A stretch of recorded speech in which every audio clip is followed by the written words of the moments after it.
grew up during the era of Watergate, and it was a very informative and powerful time for me, and it made me really distrust any institution who wanted to exercise its authority over people. The government is kind of an all-purpose bad guy in the X-Files, but I think one only has to pick up his newspaper to see that this isn't far from the truth. Every day we are seeing a public apology for some transgression, misdeed. It's not so far from the truth, and I think that this is a very pervasive attitude and idea in America that the government may indeed not be working in your best interest. Mulder, FBI! Federal agents. You want to tell me what this is about? National security. When I came up with the idea for Darkness Falls, it was really a result of a college experience I had where we had studied dendrochronology, which is the reading of the rings in the tree trunks. And I always wondered if a tree is thousands of years old, why couldn't it be a time capsule for something that had existed that far back? And so I wanted to do something that had cocoons and nests, and I wanted to also do a bottle show, which was a show where you take characters up into the woods and keep them there for a certain amount of time and pit them against each other.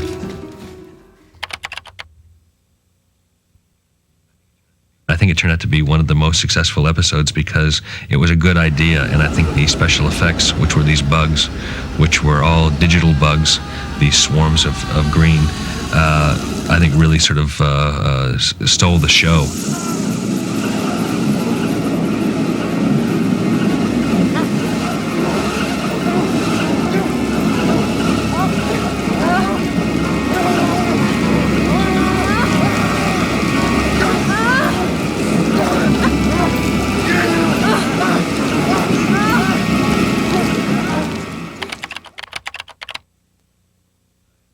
I had been wanting to do a story about alien genes and alien hybrids, and the idea that there were scientists who were using this material from aliens that had been collected or recovered or salvaged, and trying to mix them with human DNA.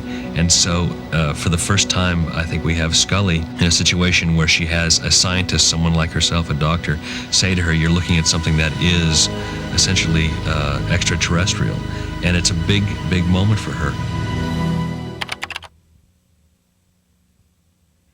The address of the storage facility where Mulder finds these tanks with these bodies in solution is, I believe, 1616 Pandora, which, to be honest, is the actual address of the warehouse that we used. I had come up with an elaborate address that had some kind of strange significance to genetics, and we got to the location, and they said, so you want us to paint a sign for this place, and it's supposed to say this, this, and this. And I said, no, I think that 1616 Pandora is actually a better address. It was an opening of Pandora's box in a way, so I thought it was very useful.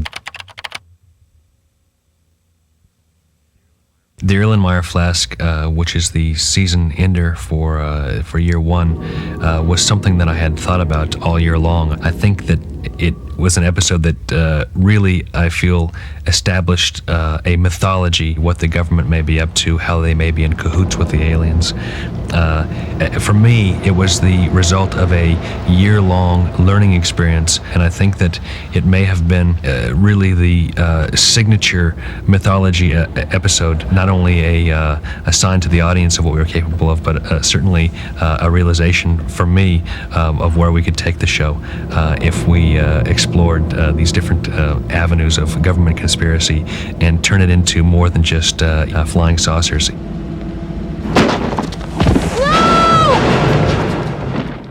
It became about mankind and about science and the misuse of it.